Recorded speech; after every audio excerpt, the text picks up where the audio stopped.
and I am the state long-term care ombudsman. And at the Ombudsman program, we advocate for residents who live in long-term care facilities, and we ensure that they are aware of their rights. We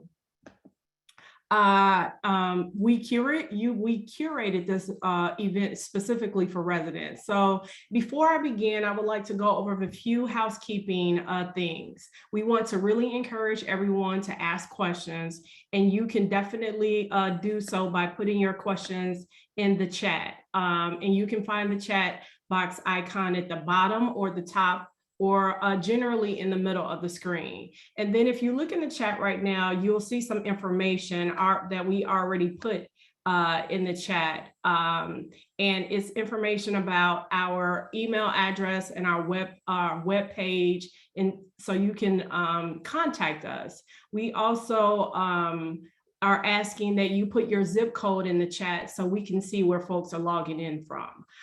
Some additional information that I would like to share with everyone is that we have a statewide resident and family support council, which meets every other Tuesday at 3 p.m. So we had one this past Tuesday, and our next one would be the second week of November. We have a different topic at every meeting, which is of interest to those folks that are living in long-term care facilities. So if you're interested in more information about our resident and family support council, you can find that information in the chat. And you can also contact Lee Moriarty, who's the deputy director, and our email address is also in the chat. Lastly, I wanted to mention that we have a Facebook page, and I encourage everyone to go out and like the Illinois Long-Term Care Ombudsman Facebook page. Lee, will we have a poll at the end of this session? Yes, we will have a poll. Okay. Yeah, so we will have a poll, a couple of questions at the end of the session. We only have an hour of time, so we encourage everyone to hang on at the end and participate in our poll.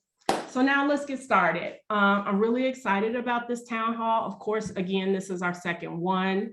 I would also like to note that Director Basta wanted to join us, but is unable due to other commitments. And she just sends her warm regards and welcomes everyone. And I'm sure that the next time we have one, she'll be delighted to join us. So October is Residents' Rights Month, and we want to empower residents to exercise their rights. So we thought here at the Ombudsman program that it would be a great idea for us to hear from residents and have a little conversation about how they have exercised their rights as long-term care residents. So what I want to do is start by introducing our panel members. And we've invited 3 residents from different long-term care facilities to have discussions with us today. Our first panel member is Mary Matthews. And then we also have Melinda McDonald. And then last but not least, we have Bruce Carmona. So I wanted to welcome you all to our panel today, and thank you all for your willingness to join and participate. So to get us started, I think it would be best for us to go around, and if you could share just in a few sentences how you became a resident at a long-term care facility. Melinda, if you don't mind, I would like to ask you to go first, if you can unmute yourself. Okay, thank you. Thank you, Kelly. Mm-hmm. I have MS, multiple sclerosis. I was diagnosed in 2005.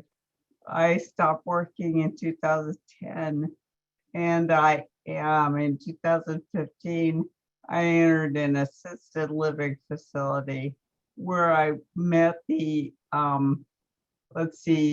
long-term care ombudsman, Mark Schwartz, for my district. He was very helpful in instituting a resident council at the facility. I then moved to St. Joseph's home in Springfield, Illinois, where I've lived for 3 years. And I've continued to work with Mark. Okay. Yes. Okay. Thank you. I appreciate you sharing your story with us. Mary, I'll bounce it over to you. Can you share a little bit about how you ended up in a long-term care facility? Sure. I have had depression since my early 20s, so for many years, if not earlier, actually. But I was going through kind of a rough spot. I'd been working in contracting, and I was finished the contract, and I was struggling with finding another job, and I just got more and more depressed, and I fell into a fairly deep depression. Okay, a very deep depression. So I was having trouble.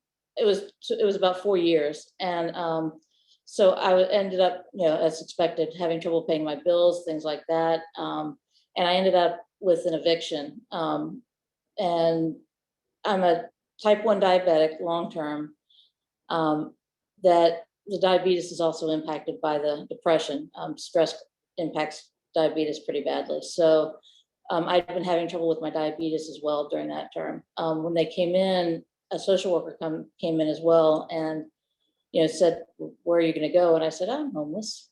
He said, "Let me see if I can find some place that can take you in." So he found the long-term care facility that I'm in now, and I've been here about 21 months.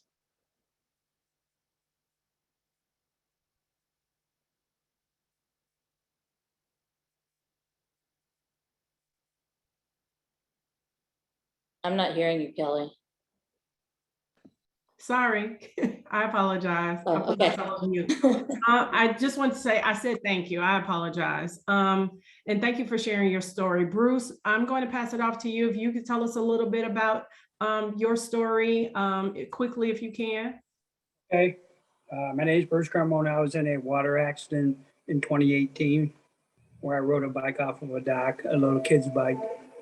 And somehow I ended up on the bottom of the lake, and my legs came over and broke my neck at the C6, C7 vertebrae. I'm in a wheelchair full time and doing well. Okay.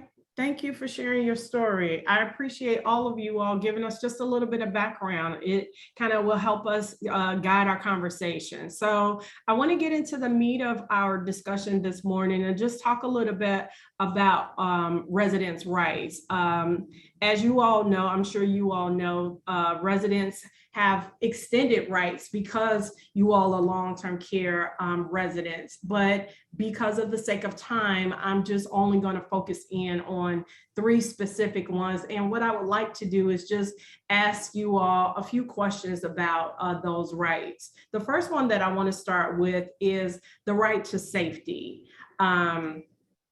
And for those folks, I know we may have some people on the participating in this town hall who may not be on the video, but is on the phone. So for the purpose of those folks, I would like to just read what we currently have on our screen as it relates to safety. So when it comes to the right to safety, your facility must provide services to keep your physical and mental health and a sense of satisfaction, and you must not be abused by anyone physically, verbally, mentally, financially, or sexually. So as it relates to this right to safety, in a few words, Mary, can you tell us what this right means to you? Sure. For me, it's really a large part of it is the ability to truly participate in my own healthcare. When I first arrived in the nursing home, I have an insulin pump, and normally what they do is they would take that type of instrument away from me. But with how brittle my diabetes is, I had to really push for me to be allowed to keep that and wear that and do the changes to it and manage it entirely. I had my endocrinologist, who's the diabetic doctor. I had her full support, so she was definitely involved in it as well. But that was really me fighting for that right, even though it went outside of the normal policy. That's great. Thank you for sharing that. Lee, did you want to have a follow-up question for her or? No, not right now. Okay. Melinda, do you want to give us a little insight and share with us your thoughts on safety? Yes, particularly as they related to my, I guess 6 months ago. I've, according to the administration here, I violated the visitation rules. Well, not sure if that was really the case, but that's a separate subject. Anyway, as a result, I was asked to leave. I was given a verbal eviction. And this was very jarring to me. It was face to face with the administrator. However, it was never followed by a written notice, which I had gotten the information from Mark Ford, who I mentioned earlier, the ombudsman, because he said, well, you have to get a written notice and it has to be in my hands. And I'm like, well, that's good to know. There's some protection for we residents. So I was never evicted because there never was a written notice. So, I mean, that's kind of related to safety, but definitely I am really glad for the presence of the ombudsman because I wouldn't have known that otherwise. And you know, it's an emotional time when you're asked to leave. Yeah, yeah. I'm glad you shared that story with us. And that is a great example of how you can use the ombudsman to help support you. So I appreciate you sharing that story. It is our goal to ensure that we advocate for residents' rights. And that is one way that we do is to educate residents about the discharge process and what the facility should be doing. And so I appreciate the fact that you shared that story and how the ombudsman worked with you to resolve that. I'm sure that it was very disconcerting to have someone come to you and say that they were discharging you from your home. So it's very important to know that we are out here and we can help and assist in that respect. So again, Melinda, thank you so much for sharing that with us. Bruce, let me pass it on to you. You want to tell us a little bit about what safety means to you? Yes, safety, the rights empower me to be able to call the ombudsman of the state or whoever I need to when something happens in a facility, in a long-term care facility. I know that I can trust them and they'll be there for me. Verbal abuse is a constant problem at facilities because you can say a lot of different things and the context may be taken wrong or maybe put out there incorrectly. But abuse for me is a big issue that's going on in my facility right now with me. So I'm trying to talk to the program to help me out on this and get this resolved. Okay. Yeah, it feels to me that, you know, with safety is such an important thing for all of us. This is your home. And I really like the different perspectives that each of you had in regards to what safety means for you. And I think one of the things that we're hearing is that safety is an individual feeling. Right. How it makes you feel about things. And Bruce, just to comment on what you said about that verbal abuse, you know, sometimes we don't even realize that that's what's happening because it comes across as somebody joking with you. And that joke may actually be a personal cut and doesn't make you feel good. And know that you have that right to speak up and say, I don't appreciate joking about this piece. I have a great sense of humor, but when it comes to joking about this, that doesn't make me feel good about who I am. And I think, again, that helps people make an increased awareness of how their words and their language can have an impact on another person's emotional stability and that regard to how safe they feel then in a building. So I think each perspective, the care, needing to have good care because that makes you feel safe, not knowing if you're going to have a roof over your head, because Right. that can feel very unstable. And then just having this piece about how it feels to have some abusive actions against you in your own home. That's all really important for everybody to hear, how it can feel for individuals and to increase the awareness for those who provide care, for those who live in long-term care. So thank you for sharing that. Yeah, and Lee, I agree. And Lee, I think you touched on a very important point that all of them, I believe, have used is empowering themselves, you know, to be able to speak up and articulate what their concerns are as it relates to safety or any other right that there is. And so here at the Ombudsman program, that's one of the things that we try to encourage residents to do is to help support them and empower them to speak up because these are your homes, you know, and you should feel comfortable in your home and feel safe, you know, and feel protected. So again, I can't say this enough. This is why we're here, to talk with folks and to share this information. So I appreciate your feedback as it relates to safety. So I want to move on a little bit and talk a little bit about another right, and that is the right to participate in your own care. And so again, for those that may not be seeing this on the screen or on the phone, as it relates to participating in your own care, your facility must develop a written care plan that states all the services that it provides. And your facility must make reasonable arrangements to meet your needs and choices. You have the right to choose your own doctor. You have the right to all the information about your medical condition and treatment in a language that you understand. You also have the right to see your medical records within 24 hours of your request. And you have the right to a durable power of attorney for healthcare, living will, declaration for mental health, and a do not resuscitate order. So let's talk a little bit about participating in your own care. Bruce, I'll start with you this time. You want to tell us what that means to you? Participating in my own care is very important. It gives me a chance to voice how I want to be taken care of, not only in medical conditions, but in the facility alone, how I want to be taken care of as far as how I want to be dressed. Okay, it's important to me that I'm dressed presentable because I go out in public a lot. Okay, so I'm kind of a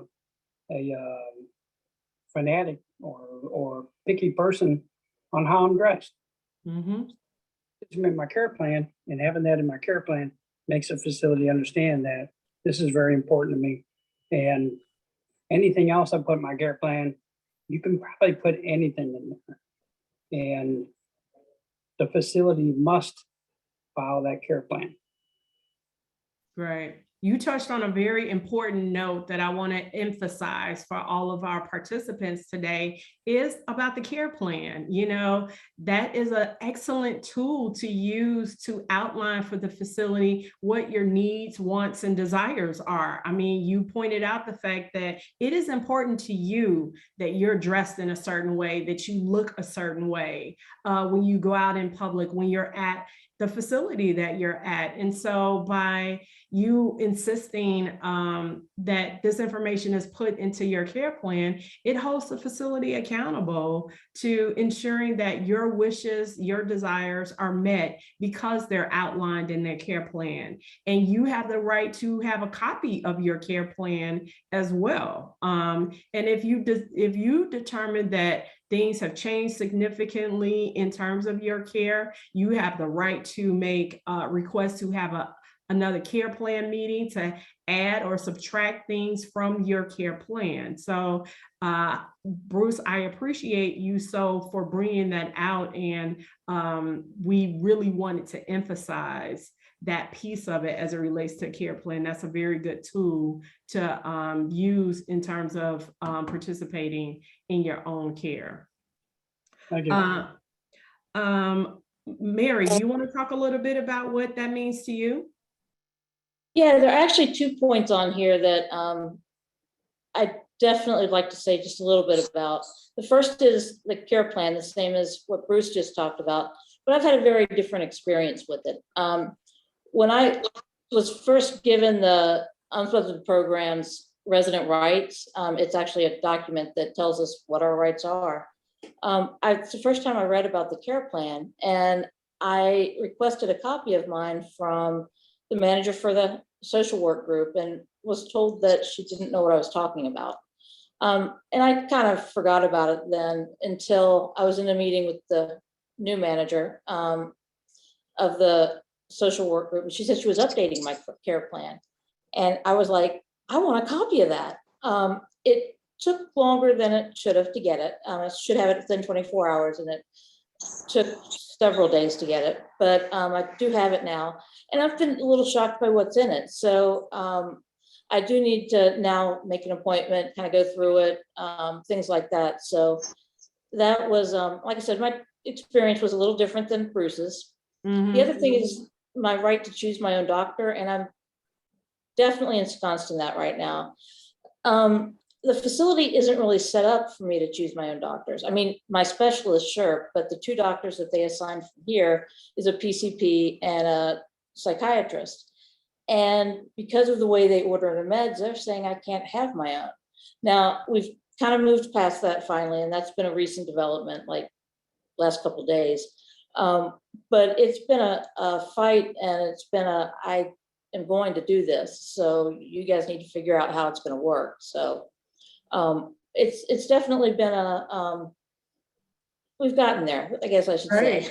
Right. I like that. I like that. You got me excited over here. I like to hear that you're advocating for yourself, and you're stepping up and speaking up for yourself. And I just think that it's phenomenal. And that's, again, I can't say this enough, and I may end up sounding like a broken record, but that's definitely what we encourage residents to do.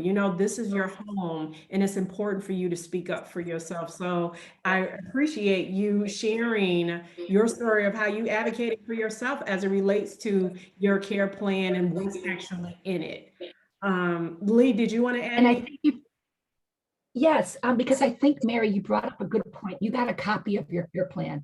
And that's one of the things that I think is a very, very important. This is about you. And this, that care plan is the directions on what you want in your life, to have a good quality to that life. And so I think that that's such an important message that you shared. Get a copy of it, because you might find that what's in that is not, it's not really about you. And then you can help coach the facility on what they should be putting in there, because you know yourself. They don't know you that well yet. And so I think that's very important to those person-centered needs to get put into that care plan. So you go. Yeah. Hand clap for you. Melinda, did you want to add anything? Hello? I just want to say that the current nursing home that I am in right now is closing December 15th. And I'm figured out where I'm going to go. My husband's looking the smudges, but this right is very comforting to me, knowing that I do have the opportunity to participate in my care plan and choosing my own doctor, that kind of thing. It's all like you say, Kelly, it's all about getting to know me and what I need. And I'm entitled to that as as having rights, I Right. think that's why the Ombudsman program is really good, because it makes you feel more like you're represented and that you have somewhere to go and you're a person instead of just a person in a bed dying or whatever. I mean, that's kind of gross, but Yeah.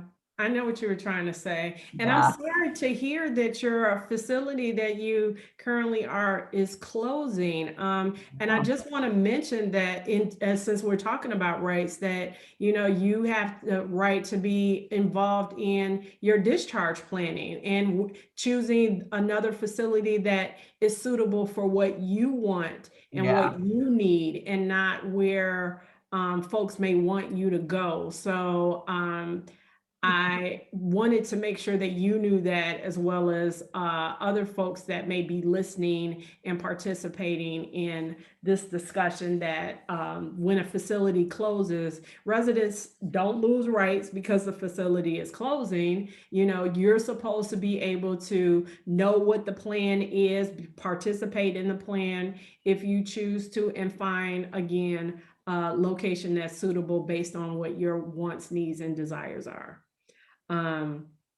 Lee, do you have anything that you want to add? No, I think Mary said it.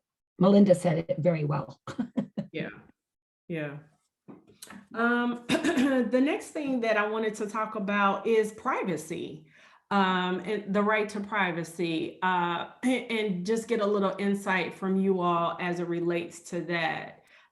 Lee, you want to put that one on our screen so I can share that with our folks? Okay, thank you. So privacy, for those again that are listening in, your medical and personal care are private. Facility staff must knock before entering your room. Your facility may not give information about you or your care to any unauthorized person or persons without your permission. You have the right to private visits unless the doctor has ordered limited visits for medical reasons. You have the right to make and receive phone calls in private.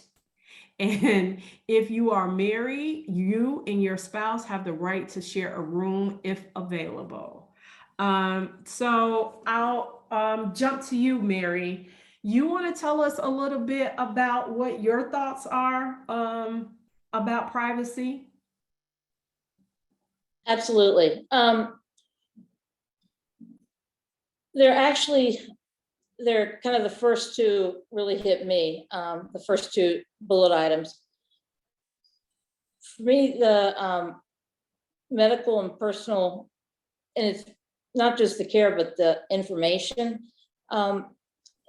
Privacy is not always observed real well. And that's something that, for me, I'm having to constantly remind the staff of. It's difficult here, and I will admit that, but it's one that they don't really have a choice on, and it's got to be followed. And for me, with my diabetes, because I do all of it myself, I actually have a device that reads my blood sugar and sends it to my phone. So when they need to record my blood sugar, I tell them what it is, but I'm often yelling that across a room full of people, which is not appropriate. Mm-hmm.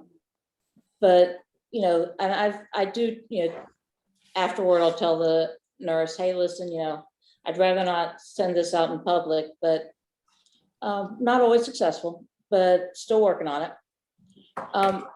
The other one is the knock before entering the room.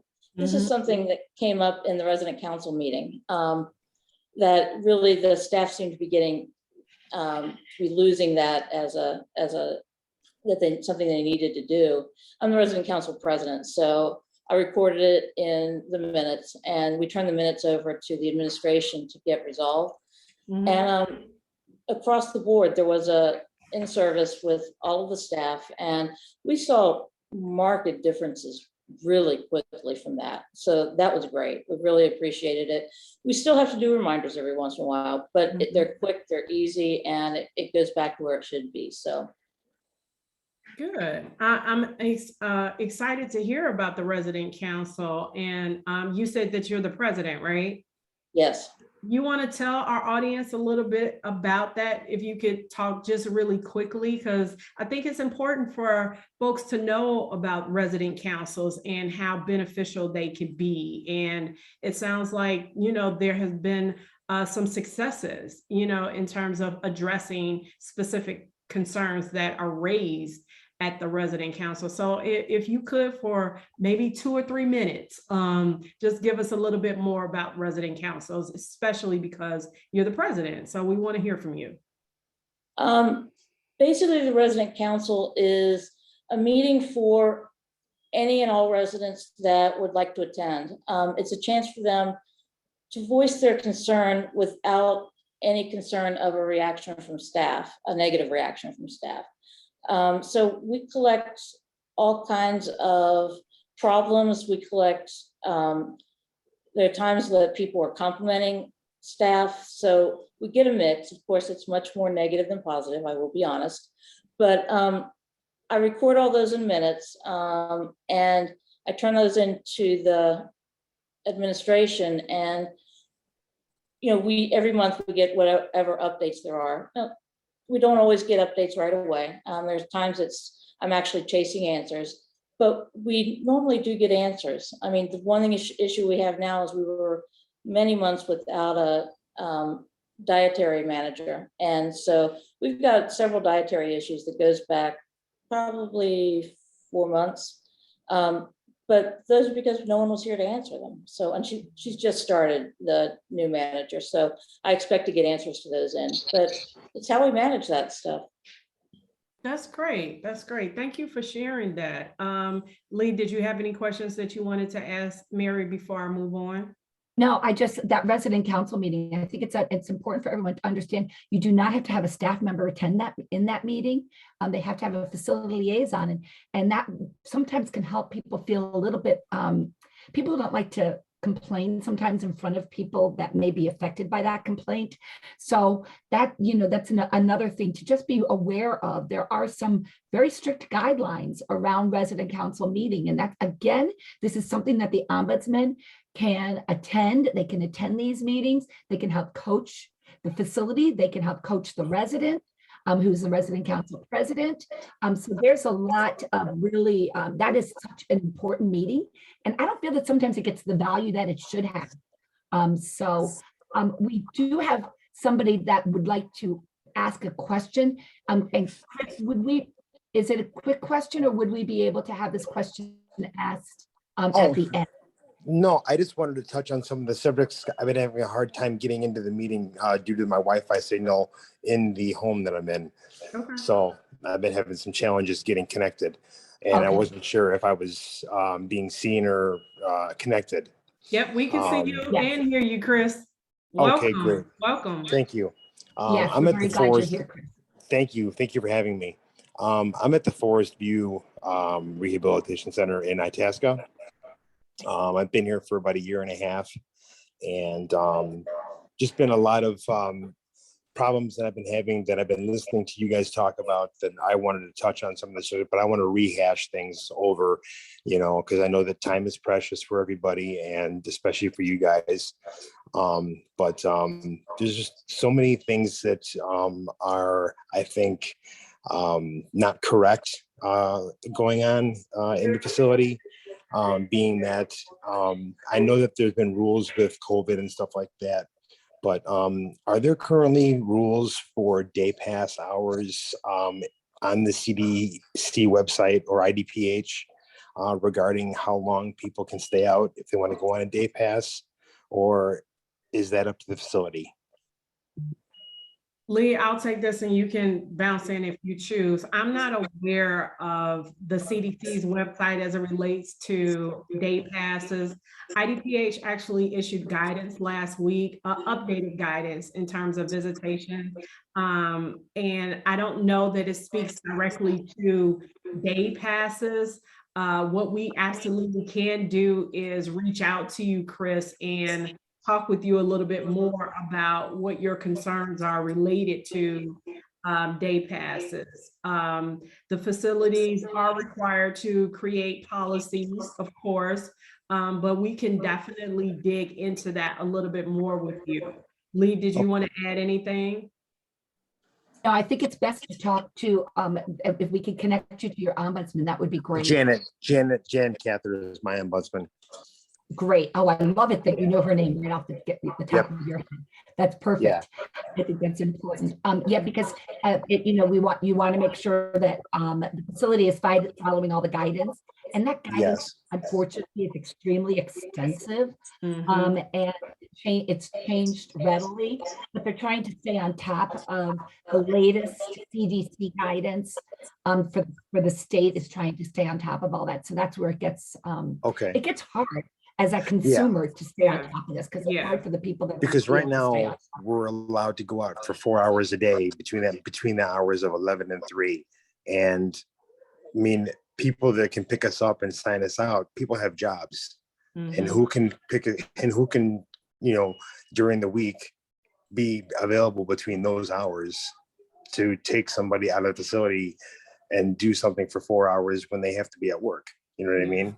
Yeah, there needs to be more flexibility. Yes. Yeah. Yes. Yeah. And, I know that one of the other participants was talking about, records and them being available to us.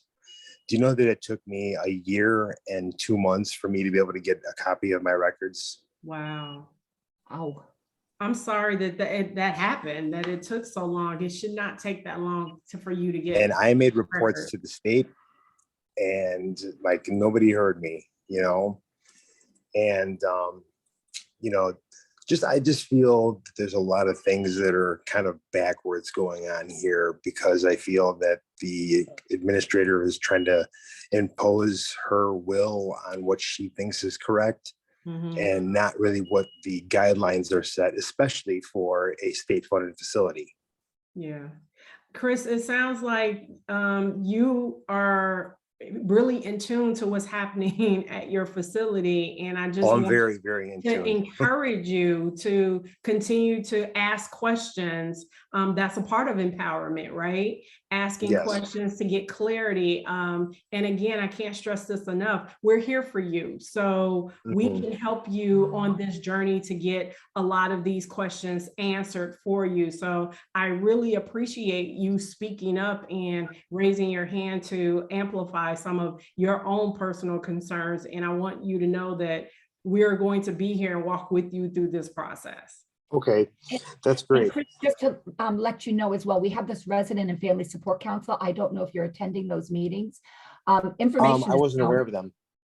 Okay, so you know what, if you go to the website, which should be in the chat, you can click on that and it will give you information, and you can even look at some of the past meetings. We're getting those up on YouTube Okay. as well. But part of what you were saying is this information, information is power. Mhm. And whether it's the information on yourself that directs to your medical record and trying to have that, whether it's getting a policy from a facility, whether it's going to a resident and family support council and getting information from, for example, maybe hospice or palliative care, so you understand that greater. Because sometimes it feels like information gets used against us when we're in a long-term care facility. because Absolutely. we That's don't have the 100% true. regulations. Yeah. So You're that's why we're 100% trying to correct. empower with information. That's what Because, these meetings are about. Yeah. there were signs put up all over the facility. If you see something, say something. If you hear something, say something. Mhm. Well, there was a situation where I did see something, and I did speak up to the correct people, and it turned around and got put back on me. Yeah. Yeah. Mhm. Because We hear and that often. I'm like, how are you turning this around on me when I just Right. gave you guys the information? Right. So, Yeah. but I Yeah. don't want to monopolize the time for everyone to talk. So I'll sit back and listen. And if I hear anything else that I need to say, I'll speak up, but continue with your format. Thank you Thank you, so much, Chris. And we would love to have you be a part of our bi-weekly calls and hear your voice at those calls too. So I was not aware that you guys did this weekly. yeah, until- bi-weekly. Bi-weekly. Okay, bi-weekly. Every other Okay, so every 2 weeks. Okay, that's great. Yeah, so and that probably will be important because I'm running for president of my residency. Great. Wonderful. yay, that's Good for you. wonderful. Just as an FYI, before I move on, one of our staff, she put information into the chat. So it should be right there for you to see, and you can click Yes. on it. And we hope to see you at our next one, the second week in November. So I will be here. Oh, great. time is winding down a little bit, so I just want to ask another one of our panel members about privacy, and then Lee, perhaps you can start with the questions. Okay. Does that work? Yeah, we don't have too many questions in there. We're getting Okay. more comments. Okay. So Okay. yeah. All right. So we can open it up for questions. sure. Okay. So Bruce, can I bounce it off to you and you give us a little insight about what your thoughts are related to privacy? What Yes. it means to you? Yes, thank you. First of all, I'm gonna say that advocacy is a good thing for everybody. Like, I was listening to Chris's story and I can relate to what's going on with him. As far as privacy, if you got a phone call to make, this is something that happened to me. If you have phone calls that need to be private, you need to ask, if they don't have a private place for you to go and make your phone call, you need to ask your facility for a private place to make your phone call. What happened to me is somebody overheard my conversation with my brother that I was out drinking when I wasn't. And it got blown up around the whole facility. Now they use that against me. Okay. And I can relate. so when it comes to privacy and in everything in a nursing facility or long-term care facility, you need to make sure you're getting your privacy. When CNAs don't knock on the door when you're coming, you made down a session like this where you want it to be private, okay? Great example. A lot of facilities, they don't knock on doors. It's something they don't either remember, they don't care about, or they don't pay attention to. But this is a privacy issue, okay? When they don't have the curtains closed, when you're getting taken care of in your room, that's a big privacy issue, because a lot of places, they don't close the curtains or leave the. And it's a dignity issue as well. Yeah. Right. It's insensitive because they've become so accustomed to doing their job so fast, because there's a severe shortage of workers in the industry right now. And these workers, you know, I feel for them, but at the same time, I feel that, you know, I'm 46 years old. I got put in a care facility at 44. I got ran over by a semi truck on my motorcycle.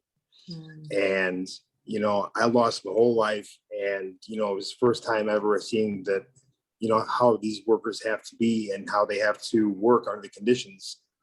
And they just get desensitized by just doing their job. And they sometimes maybe need a reminder that, hey, you've got to, you know, be more aware of what you're doing when you're doing your job. If I could just jump in here, I really echo what you say, Bruce. And I think Mary made a really good point about privacy. I'm continually asking the aides to close the door when they have me half naked. I mean, just because I'm in a nursing home does not mean I'm not a person. And that does not mean I'm not entitled to rights. And that's a basic right. And I don't think you should ever have to give that up.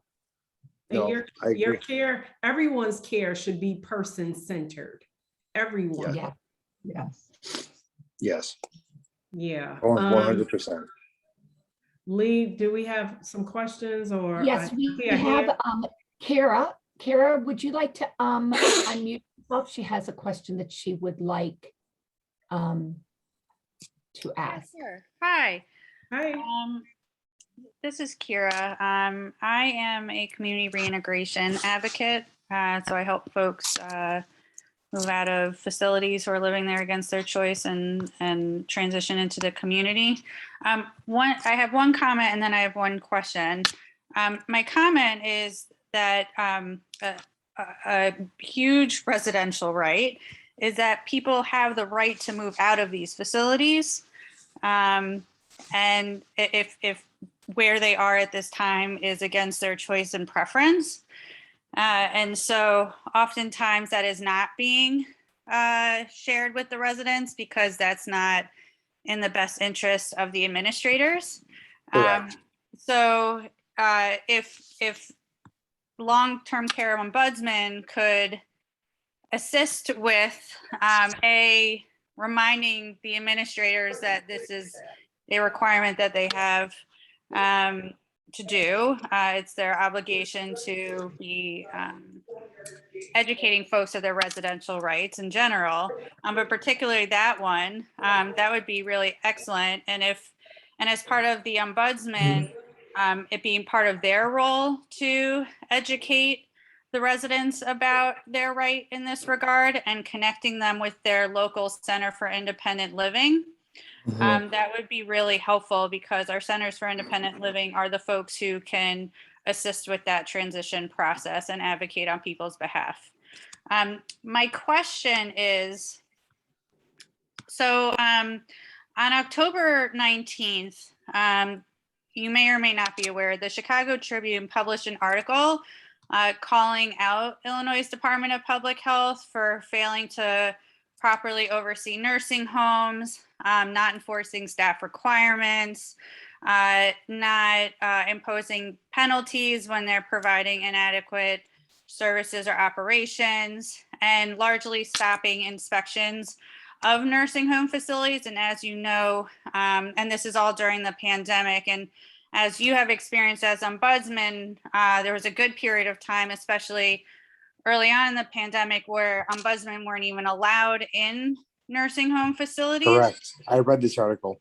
And so there was this independent review done by, I'm looking here, Manat Health Strategies. And so I'm just wondering at this time, what is the repercussions for the Illinois Department of Public Health, if you are aware of them, in terms of the fact that this has been objectively identified by an independent agency, and B, what role can the long-term care ombudsman program be doing to make the Department of Public Health more accountable? Oh, thanks, Kira, for your statements and your questions and your comments. I don't know what the repercussions are for the Illinois Department on Public Health. As it relates to that, I would just advise you to perhaps reach out to them. Honestly, I can't speak to that. I'm not in a position to speak to that. But what I can tell you is that from the ombudsman perspective, we try to meet with them regularly to share with them things that we are hearing from the field, from our community ombudsmen that are out there. So we do our very best to stay in contact with them, to keep them tapped into the things that we're hearing, to try to help move the needle, if you will, on some of these issues. For example, as it relates to compassionate care visits, that's something that we have been sharing with them for more than a year now, that continues to be a challenge for residents and their family members in terms of visitation for compassionate care. And I think that the Ombudsman program plays an essential role in amplifying those concerns and raising them up to IDPH so they can do their enforcement and follow up with facilities to the degree that they need to. And you also touched on the fact that residents have the right to transfer out of the facility to a less restrictive environment. And again, our charge in the Ombudsman program is to let residents know about their rights. So we have a charge and a mandate to go into facilities with regularity and share this information with residents and their family members, explain to them who we are and how it is that we assist. And we have to also explain who we aren't, because I think more often than not, there's a misunderstanding in the fact that we're not regulators. We don't have the teeth. That is IDPH. We are advocates, and our job is to amplify the residents' concerns, which is what we're doing on this call today, and to try to assist in helping residents and their family members navigate through whatever their situations are. Lee, did you want to add anything to what I've already said? No, I think you shared everything that I was thinking as well. Yeah, so Kira, hopefully Yeah. that was helpful for you. As far as if I could say to Kira, yeah, that sounds like, because the ombudsman are for the people in the facilities. As far as, any type of,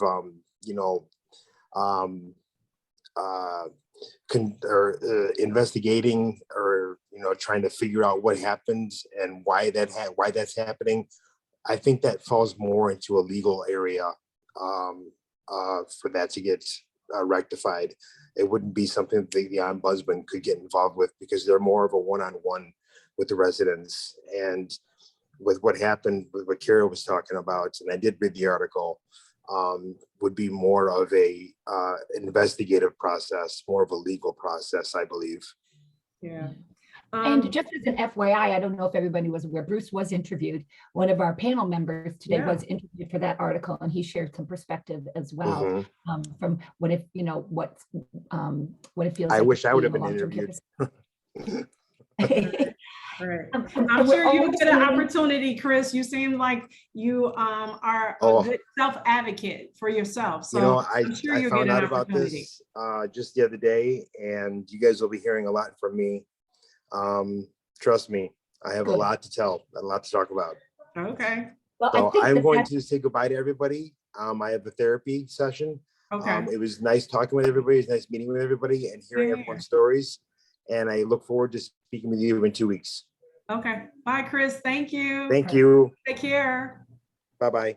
And I just wanted to comment how important these meetings really are for to give people a voice. And I know there haven't been a lot of questions in the chat, but if anybody would like to raise their hand, we do have one hand raised right now. We do have only 6 minutes left.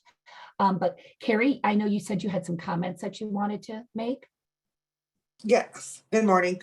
So, Good morning, especially when it relates back to that article, those are IDPH issues that unfortunately the ombudsman can't solve. And I realize we are all frustrated with IDPH. The one thing I tell people all the time is if you have an issue, file a complaint. If the issue is not resolved, file another complaint. Do not give up. The only way we're going to fix what's going on in Illinois is to keep speaking up. And, where Bruce is so good about it, he's done multiple interviews with the media in the last year and a half. There's lots of opportunities, especially for residents, that the media would love to speak to. So if you're willing to do those things, please let Kelly know, let Lee know, let me know. We always have somebody asking, and the families at the same time can also file the complaints. The families can speak up. If you're in a facility visiting your loved one and you see something that's wrong, whether it is for your loved one or somebody else, you need to speak up.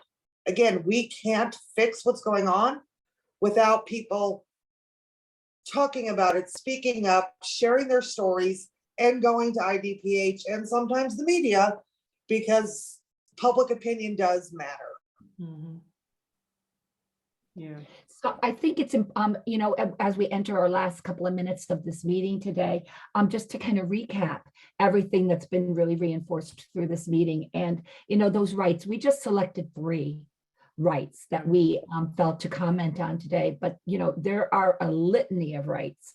And I want to encourage you to get onto our website where those are specified deeper. And also we have literature that you can also access to talk to your ombudsman. If you go to our website, you can see who your regional ombudsman is in your area and how to contact that person. I think that again can be very empowering.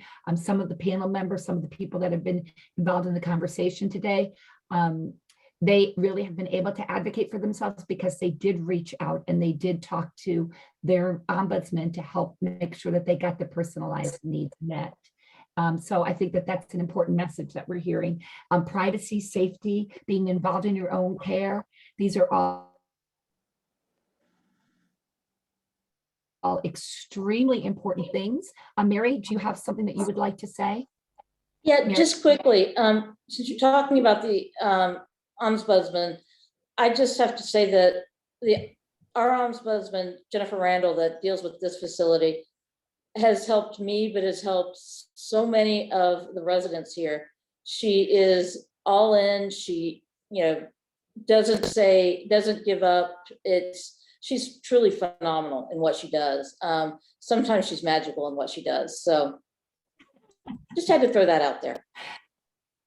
Thank you. No, it's always nice. We to love get to hear compliments. that kind of stuff. So thank you for sharing that. We only have a few minutes left. Lee, did you want to do the poll? Yes, I will put the poll up right now. Okay. And then there were no other questions? I did not, I'm looking in the chat right now to see what we have, if I see anything else.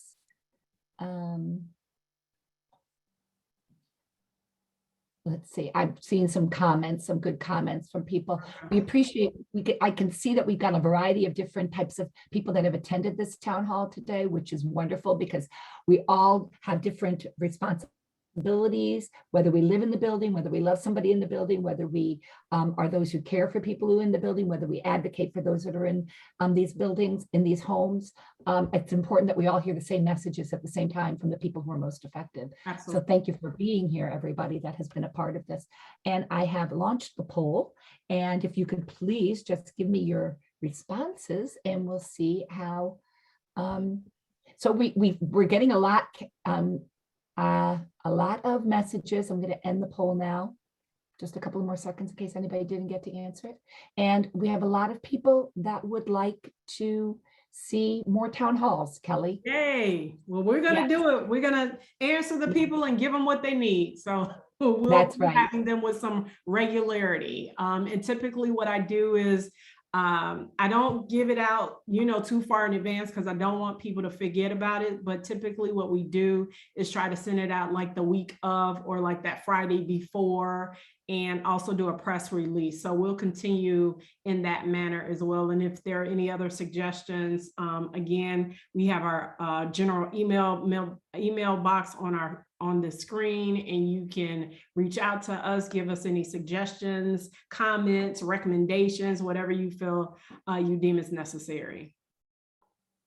And if you take your smartphone right now, if you have a smartphone, you can actually hold it right up to the screen to that QR code, and it will bring you right to the Illinois Ombudsman's homepage on the internet. So you don't even have to do any typing or any linking. All you have to do is put your smartphone up. So it might be easier for some people. Yeah. So, okay. Lee, so it's 11 o'clock. We've reached our hour. I want to close this town hall down by saying thank you to all of our panel members, all of those that asked questions in the chat. Chris, I know he's gone, and Kira, I thank you for your comments and your questions regarding IDPH and the Ombudsman program. And again, we're going to continue to bring this kind of content to you all. We have a Facebook page, and we will be sharing information on our Facebook page. As Lee indicated earlier, this is recorded and this will be posted. So if you talk to someone and there was some information shared during this discussion that you think will be beneficial to someone, it will soon be posted on our website, and you can grab it and share it and watch it again if you need to. So thank you, everyone. We're signing off, and have an amazing day, the rest of your day. Bye-bye.